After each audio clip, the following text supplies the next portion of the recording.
everyone and welcome to my channel. Welcome to Nina's Chelsea Corner. If you are new, if you aren't, thank you so much for returning. Make sure you are subscribed to my channel, leave a like, leave a comment on your thoughts on this video. Today we are here to talk about one of our own, Mateo Kovacic. Fabrizio Romano has revealed that personal terms between Kovacic and Man City have been established. It is just a matter of completing that move after the UCL final tonight. Man City are expecting to lift the trophy. They are favourites. They're on the treble. It's amazing. It's incredible. No words to be said there, but that looks to happen and Kovacic is happy to move to Man City, guys. Now, like many other Chelsea players which are linked with moves away from Chelsea, it divides opinion. It's normal, it's football.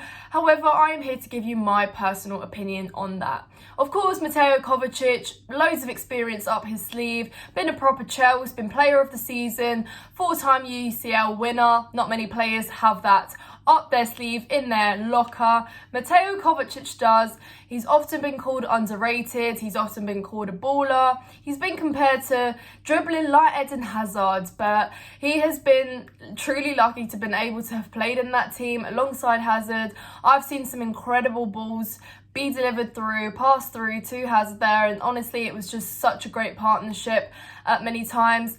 Played with Jorginho, played with Kante in that midfielding role, and a lot of the times, even though he wasn't always a regular starter, Kovacic was that substitution that solidified midfield, made things a little bit more certain, and was able to pick up the ball from the back, carry it forward, and make a smooth transition into attack.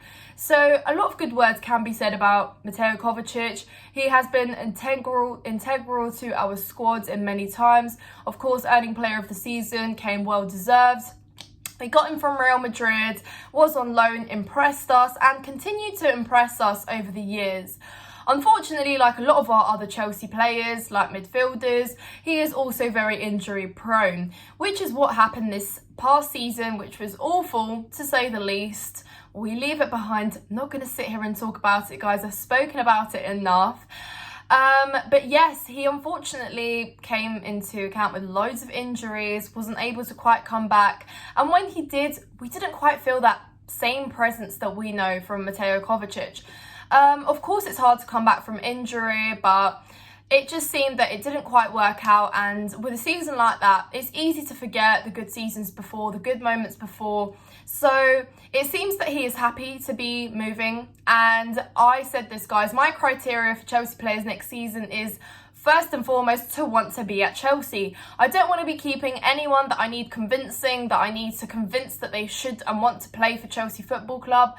No, if players are ready to move on, then great. If we can generate money off them, even better, because that is our priority right now, guys. So I'm avoiding being sentimental. I'm looking at things very realistically now. We need to make money, and apart from Man City, no other club is really coming in with that sort of money for Mateo Kovacic. And given his age and, of course, the fact that we do want to make money, I think it makes sense. I think it's quite sensible.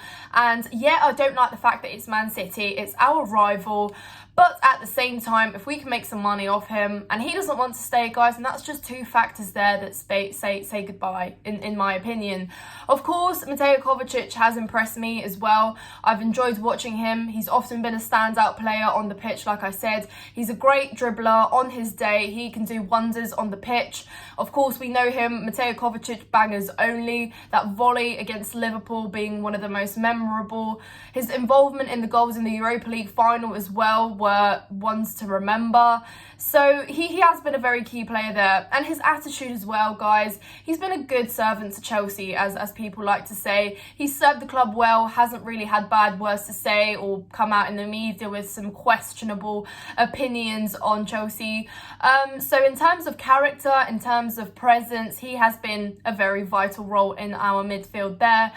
And yes, he has been a favourite of our managers as well. They've often liked to play Mateo Kovacic, obviously in partnerships with Jorginho and Kante. And like I said, it is a lot of people are saying that our midfield has aged and it has been an overly overdue replenishment needed. So that looks like it's happening. It seems we are giving a midfielder away to all our rival clubs. one to Arsenal, one to Man United, one to Man City. But if we can make money, guys, then like I said, that is first and foremost most important. So he's been great. Obviously, Gundogan's future at Man City at the moment lies uncertain. It will be kind of established following from the UCL final, as will Mateo Kovacic.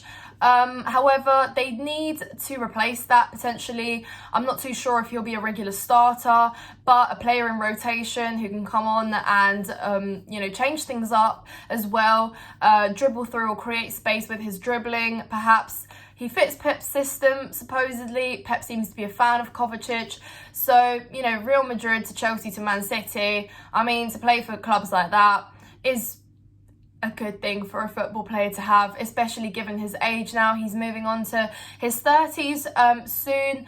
But like I said, unfortunately, when you have an injury-prone player like that, it is difficult to make it work. It seems that, of course, he's got a year left on his contract as well, so that's another thing to consider. You've got to be smart with the move. You've got to be smart with what you sell.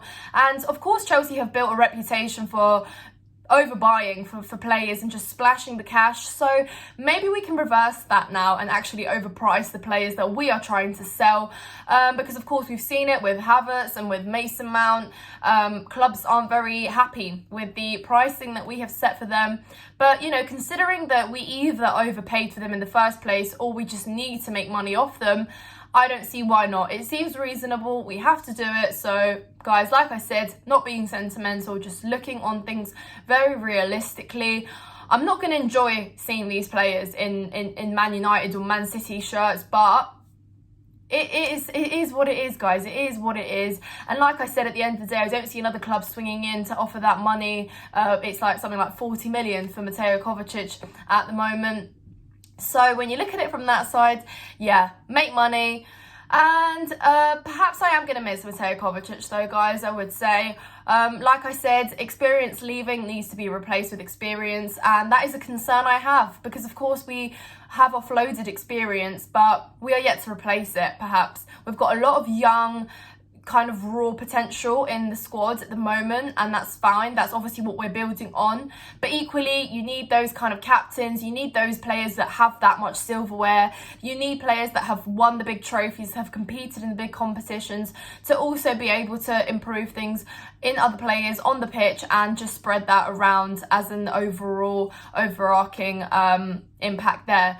So let me know down in the comments, guys, what are your thoughts on Mateo Kovacic's departure? It seems that we are being shaken with a lot of news. There is a pattern here. A lot of the players actually want to leave. So from that aspect, go. Nobody is holding you back. Nobody wants to convince a player that doesn't want to be at Chelsea any longer to stay. Honestly, those days are over. We're here for a long-term project, and let's start with those that want to stay and want to be here, locked in for 5, 6, 7, 8 year contracts, and we go from there. So thank you so much for watching. Make sure to like the video, subscribe, hit the bell, and I will see you soon.